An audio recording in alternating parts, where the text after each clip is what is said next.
Então, a gente conversou aí um pouco hoje sobre o tema da Constituição Básica, que é um tema que adora ter confusão, principalmente porque questionário adora pegar o seu desequilíbrio, em vez de pegar a sua Constituição. Todo mundo chega falando, eu sou Vata-Pita. Quase todo mundo é Vata-Pita, até os cafinhas. Porque pega o questionário, aí responde todos os equilíbrios de Vata, sou ansioso, não sei o que e tal. Então, uma coisa muito importante é a gente saber que, como aqueles questionários no geral não ponderam o peso das perguntas, eles no geral são muito bons para pegar o desequilíbrio e quase sempre péssimos para pegar a sua Constituição Básica. Porque, por exemplo, o teu Agni tem uma importância infinitamente maior sobre quase qualquer outra coisa para determinar a tua Constituição do que qualquer outra coisa. Tem algumas características que são mais estáveis, por exemplo, formação da testa, o olho, o olhar. Tem algumas características que são mais estáveis do que, por exemplo, o formato da unha, que é uma coisa que mulheres, em geral, mudam bastante. Ou pintam, não sei o que e tal. Então, tem algumas características que você, ayurvedicamente, pode contar muito mais na hora de fazer um diagnóstico do que outra. Pessoa é ossuda, pessoa esquelética, pessoa muscular, pessoa é mais rechonchuda, isso ao longo da vida e tal. Então, esse tema da Constituição é muito fácil você ir para o que está te aparecendo na frente, que é o distúrbio, em vez de você estar olhando o que é o sistema em estado de harmonia. Um sistema em estado de harmonia necessariamente tem isso que me diz. A pessoa se sente bem e você olha para ela dentro dos padrões clínicos do Ayurveda e você fala, ela digere bem, ela assimila bem, ela excreta bem, ela tem um sentimento de gratidão pela vida, ela tem uma capacidade de desfrutar os momentos, ela é uma pessoa que os tecidos estão firmes, estão funcionando bem, a quantidade de ama dentro do sistema dela pelas excretas está num estado controlável. Então a pessoa pode virar para você e falar, mas eu vivo muito bem. Aí, mas de vez em quando eu tuço também, mas no geral eu estou super bem. Então, sabe, não adianta só uma pessoa te dizer que ela está super bem ou ela está super mal. Você tem que olhar isso a partir de alguns parâmetros bem definidos, que é principalmente o estado do Agni e o ama, a quantidade de toxina que tem naquele sistema. E depois os doshas. Então a nossa ordem preferencial sempre é ver se ela está perdendo tecido, ver como é que está o Agni dela, ver a quantidade de toxina que tem no sistema, e aí a gente chega nos doshas e depois vai para os sistemas, para os dados. Isso é assim, grosso modo, nosso script terapêutico. Tá bom? Vamos para a pergunta. Muito bom. Muito bem.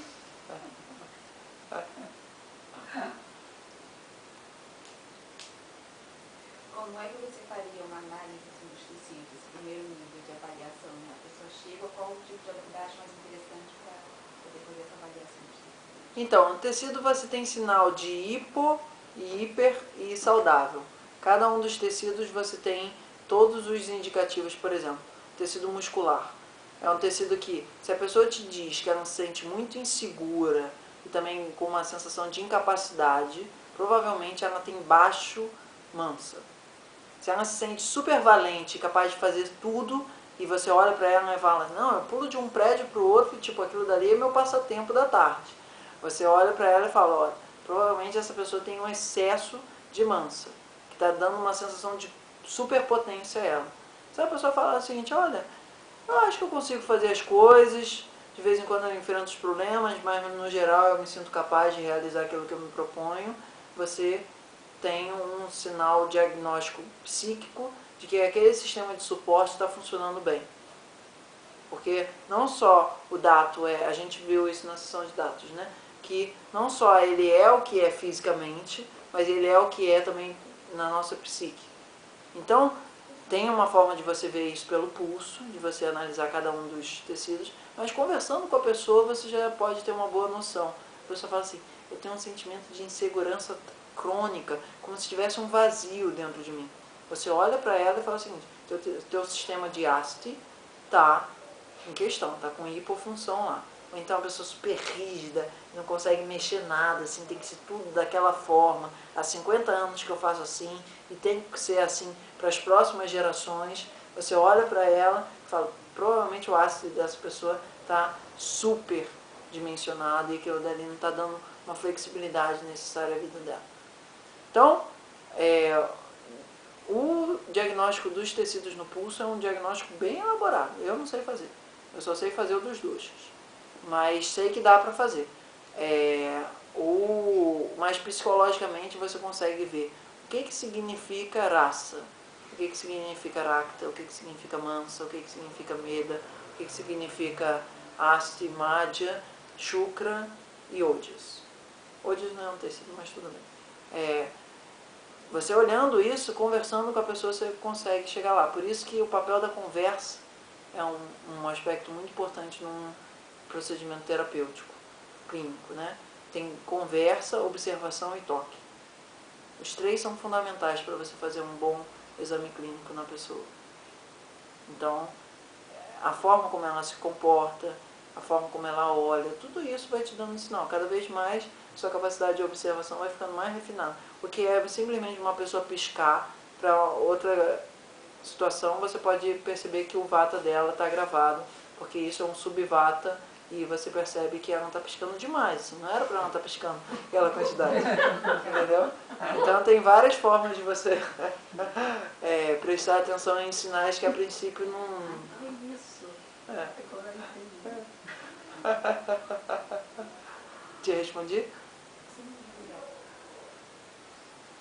Esses subdoxas os doxas menores de vata é o que coordena piscar, bocejar. Você lembra todos? Eu não lembro. Mas são 5 assim, que governam funções bem específicas. Você consegue, a partir deles, ver qual é o vata que está, qual é o vaio que está em desarmonia. A gente viu os subdoxas há umas 2 sessões ou 3 horas. Está lá no YouTube. Então, tem uma pergunta. Se eu entendi direitinho, a gente herda de uma constituição. Sim. A gente herda, grosso modo, a gente faz em outras vidas aquela constituição. Tá, aquela constituição. Então, aquela constituição, ela é como ela está. Mas será que, do ponto de vista do Ayurveda, a saúde é seguir essa constituição? É estar em harmonia. Com essa constituição que a gente herdou. E considerando a época da vida que você está, a estação que você está, o lugar que você mora. Porque aqui no Rio de Janeiro, a sua constituição, de alguma forma, entenda bem, é diferente da constituição em Paris. Porque lá os fatores daquelas somas que estão nas colunas é diferente. Então é como se você tivesse 2 cores na tua coluna. A constituição, digamos, interna e a constituição do ambiente que você está. Porque isso tudo vai somando tubinhos lá na tua coluna que são variáveis, mas são, de alguma forma, a tua constituição também, de um certo modo. Porque aquilo dali é onde vai estourar antes. Então é muito importante a gente entender a Prakriti dentro dos ciclos. No momento em que você entende isso, fica muito mais fácil de você aceitar um agravamento de Pitta no verão e não se preocupar tanto com isso do que um agravamento de Pitta no inverno. Se você pega um cara Pitta com agravamento de Pitta no verão, você tem muito menos problema do que um cara Kapha com agravamento de Pitta no inverno. Cara, se você pega um cara Kapha com agravamento de Pitta no inverno, você para tudo e olha o fígado dessa pessoa, olha o coração, sabe? Dá uma importância grande, assim. Põe ele como favorito na tua agenda, liga bastante para ele, manda mensagem, fica amigo dos amigos dele, porque, cara, a situação ali tá complicada. Então, a gente entender o papel dos ciclos e da Constituição permite a gente, de cara, olhar o estado de agravamento da doença de uma maneira superficial, mas relevante. Tá?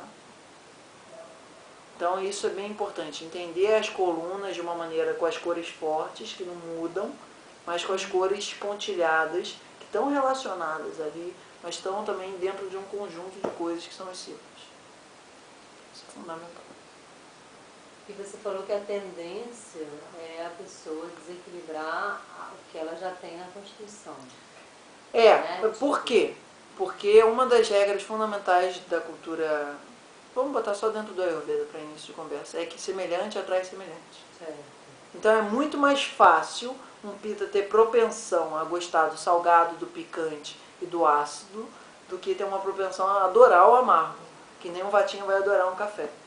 E que nem um cafinha vai adorar um doce, tipo 7 da noite. Caraca, tudo de bom na vida. Aquele horário dos cafinhas, assim. Quando eles saem dos momentos de letargia deles e falam, acordei, vamos lá, vamos andar. Então, a gente precisa ter um entendimento do porquê que o Pitta gosta mais das coisas Pitta, porquê que o Vata gosta mais das coisas Vatas e porquê que o Kapha gosta mais das coisas Kaphas. Falta de centramento. Uma pessoa que está na sua Prakriti, ela tem uma tendência inata da inteligência interior. Como é que você sabe que uma pessoa está bem equilibrada? Quando ela sabe que aquelas coisas que vão fazer melhor para ela são as coisas que ela deve fazer. E consegue ter essa atitude. Né? E consegue ter essa atitude. Né? Porque senão é ama no meio do caminho. Vocês lembram do ama? Com as suas táticas ardilosas. Então, o ama, ele sempre pega uma coisa que não é boa para você, põe no diminutivo e põe na pauta. Ah, mas é só issozinho. Vai lá. Isso é tão legal. Então, você sabe o quanto limpo está o sistema, o quanto o discernimento está ativo. O discernimento, para estar ativo, ele não pode estar com uma barreira nublada de ama na frente. A gente vai ver mais para frente que ama e tamas têm uma semelhança mais do que meramente fonética. Tamas a gente vai ver depois. Cenas dos próximos capítulos. Tamas significa resistência, obscuridade e inércia. No estado mental, né? Não necessariamente. Tamas está em tudo, inclusive na tua mente. Mas vamos deixar o papo do yoga para a sessão de yoga. Mas a gente vai ver que quanto mais uma pessoa está em estado de harmonia, mais em estado sáttvico ela está. Quanto mais conflituosa ela está, mais em estado rajásico ela está. E quanto mais letárgica e mais ela está, mais tamásica ela está. Porque muito mais importante do que você saber qual é a tua constituição, é saber se você está no estado sáttvico, se você está no estado tamásico, ou se você está no estado rajásico. Mas para isso, vamos deixar primeiro uma dose de palavrinhas em sânscrito assentarem, e hoje a gente fica mais na parte da Prakriti. Tem uma pergunta meio metafísica. Assim. Manda lá. Eu vejo o corpo é como se fosse um lugar onde a gente habita, né? E aí eu vejo, não como uma coisa separada, mas existe um espírito, né? E seja o nome que for. Pensando no Prakti, eu vejo, o que eu queria saber é se o Prakti é algo que é relacionado a esse âmbito material. O espírito, existe Prakti de espírito? Então, é o seguinte, a gente ainda não chegou na parte da ontologia ayurvédica, mas vamos assim só dar uma pincelada. Prakriti é a primeira constituição. E quando a gente conversou um pouco sobre os Panchamahabhutas, a gente falou um pouco disso. Tem um outro nível que é o Purusha e a Prakriti. Isso está dentro da filosofia Sankhya, vamos lá. E aí basicamente é o seguinte, isso é a primeira matéria, a Prakriti, e isso é a primeira consciência, ou consciência no estado imanente, puro. Antes disso tem lá o Brahma, mas beleza, vamos para o andar de baixo.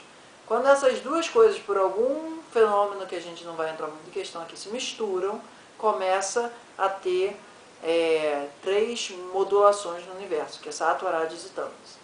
Aí beleza, essas 3 modulações se combinam e formam o que a gente já conversou, que é o Panchamahabhuta, que é o Akash, o Vayu, Agni, Jala e Prithvi. Isso daqui a gente já conversou um pouco naquela sessão do Panchamahabhuta. Disso daqui se combina e forma os doshas. Beleza.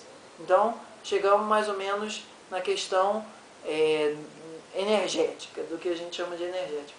O teu espírito, a gente tem, vamos chamar espírito e alma. A tua alma, ela tem padrões repetidos ao longo de muito tempo. Uma cauda bem longa. E você é o último arquivo desse fichário de muitas e muitas coisas. O que você vem parar aqui, nesse formato aí, é o que te possibilita maior aprendizado para tudo que você já foi até agora. O universo é generoso, pacas. Então ele pega as coisas que são mais desafiantes para você, maior capacidade de conflitar os teus padrões, e te bota exatamente ali na fogueira e fala, vai garoto, sei que você dá conta. E aí você chega aqui como Chico, o Thiago, o que quer que seja. Então exatamente a tua alma, ela não tem uma prakriti nesse sentido dóxico. Ela tem uma prakriti no sentido de padrões que vão, quando a gente vai conversando sobre a mente, a gente vai conversar sobre isso. Mas basicamente você tem trilhos prévios que fazem com que você sintonize com esse equipamento aí que você está, que na hora que está para nascer o bebê, ou então no momento da fecundação, tem divergências, porque ele começa a soltar um bico para o universo fala o seguinte, opa, tem um receptor ali que é igual a esse bico, puft. Aí isso daí meio que acontece. Então, é mais ou menos assim o processo de formação do porquê que você está aí. E por como você foi parar aí. Porque a tua grau de frequência num estado aí perambulando, num estado meio sonolento, encontrou um rádiozinho que falou o seguinte, aqui tá tocando essa música que eu sou. Puft. Agora, por que geram esses equipamentos para você se inserir ali? Por enquanto, e com calma. Mas já dá uma resposta boa de que assim, você, enquanto aqui tem um padrão dóxico, uma prakriti em relação aos teus doshas, mas você como alma é só um ser cada vez mais incrementando sattva e fazendo com que a tua identificação com as coisas transitórias diminua e a sua identificação com o princípio imanente que está por detrás disso tudo, que é a fonte de toda a consciência, se perceba enquanto tal. Por aí. Um pouquinho de Sankhya no seu dia a dia. Pílulas de Sankhya no seu dia a dia. Porque essa pergunta me fez pensar, às vezes você tem uma constituição, mas psicologicamente você não tem? Então, isso é uma grande questão. Eu aprendi de uma forma, aprendi de outra. O que eu hoje em dia vejo que faz sentido é o seguinte. Em termos de mente, a gente conversa sobre sattva, rajas e tamas. Em termos de corpo físico, a gente conversa sobre vata, pitta e kapha. Mas você dizer que você tem uma constituição mental de um tipo vata, e você tem uma constituição física do tipo pitta, é uma coisa que tem pouca consistência com os textos basilares do Ayurveda. Pode ser que sim, mas isso daí, digamos, a fonte é menos segura, ou então mais questionável, menos tempo de teste ao longo do nosso. Você tem os karmas também que você traz, que fazem parte também da sua constituição. A parte kármica que a gente traz. Isso é uma parte muito importante na nossa personalidade, porque a gente já viveu em outras vidas. A Ayurveda conta muito isso. Quando a gente estiver estudando mais os Jrotas, mais pra frente, a gente vai conversar sobre o Manobharva Jrota, que é uma das coisas mais fantásticas que tem em termos de entendimento de como os padrões te moldam e como você molda os padrões, como os padrões te moldam, como você molda os padrões e como os padrões te moldam, você molda os padrões e tal. Então, mas para isso, vamos com calma. Então o script por enquanto tá. A gente vai conversar nas próximas sessões. Provavelmente a gente vai fazer, não sei se vai fazer tudo junto, vata, pitta e kapha, ou vai fazer vata, pitta e kapha. Eu acho que é mais provável que seja por aí. Aí depois disso, a gente vai estar conversando sobre a Vikriti. Talvez a gente converse sobre o processo de agravamento dos doshas, do que a gente chama de doenças. Aí depois disso a gente vai conversar Diagnóstico, eu não sei se a gente vai conversar tanto sobre isso, porque diagnóstico é uma coisa mais física. Ficar falando muito sobre isso, não sei. Talvez eu traga um xixi pra gente pingar óleo de gergelim, pra matar a saudade daquela sessão da raspada de língua. E depois a gente vai entrar mais na parte dos gunas, ir pro yoga, e aí, de repente, já tá com um nível de abstração maior para conversar sobre os shrotas. E aí, beleza. Oi? É mantras. E aí a gente já vai estar no mundo mais sutil, e a galera já vai estar um pouco mais... Tem que falar também nos cavagunas. Cavagunha é todas as doenças que a Ayurveda acredita que a gente traz dos antepassados, entendeu? São cavagunhas, por exemplo, eu tenho um problema na vista, miopia. A Ayurveda chama isso de cavagunha. É uma miopia, normalmente são doenças que você traz, é genético, né? Ela vai passando. E tem cavagunhas também, parte espiritual, da parte... É bem interessante essa parte. Isso daí a gente vai poder conversar bastante quando a gente entender o que o Ayurveda chama de Chitta, o que o Ayurveda chama de Buddhi, o que o Ayurveda chama de Manas. Quando essas três palavrinhas estiverem no nosso estojo, aí a gente vai falar no Manas, quando a gente desencarna, aí o Chitta, aí não sei o que lá, mas o Buddhi e tal, vai dar pra... Da mesma forma como a gente montou nosso abecedário antes para chegar no momento de conversar sobre aquele tema, a gente ainda está com poucos fundamentos, poucos pontos de apoio para a gente entrar num aspecto que precisa desses apoios para poder assentar. Mas tá bom. Por hoje eu acho que a gente já teve uma perspectiva importante de entender o que é a sua constituição básica e qual é a importância dela. A constituição básica é aquilo que te dá um padrão bioenergético aqui, que faz com que onde mais facilmente o teu corpo possa passar de atributos harmoniosos para atributos perturbados. Sem esquecer que essa constituição genética, ela pode vir muito de vidas passadas, de cavagunhas, de genéticas e espirituais também. Então, muita coisa que a gente traz mental e física, a gente traz de outras... Você poderia dizer, assim, sem ser um grande exagero, praticamente tudo. Você veio parar onde você veio parar por sua responsabilidade. Quase que exclusivamente, mas assim, você é o que você é porque isso foi a forma que o universo encontrou de nesse momento te colocar diante de alguns padrões que ele já te vê como capaz de resolver. Então, às vezes a gente consegue resolver, às vezes a gente não consegue, aí tem que voltar novamente. Não é, pra vamos lá? resolver. Então, quarta-feira que vem a gente se encontra para conversar sobre, vamos ver, Vata e se vai ser os outros também. Mas é isso aí. Estava gravando até agora, não? Essa é a segunda rodada. Mas todo mundo tá falando. Eu não Aí a vida Namastê, Eu não sabia que presente, estava... Jai Gurudev.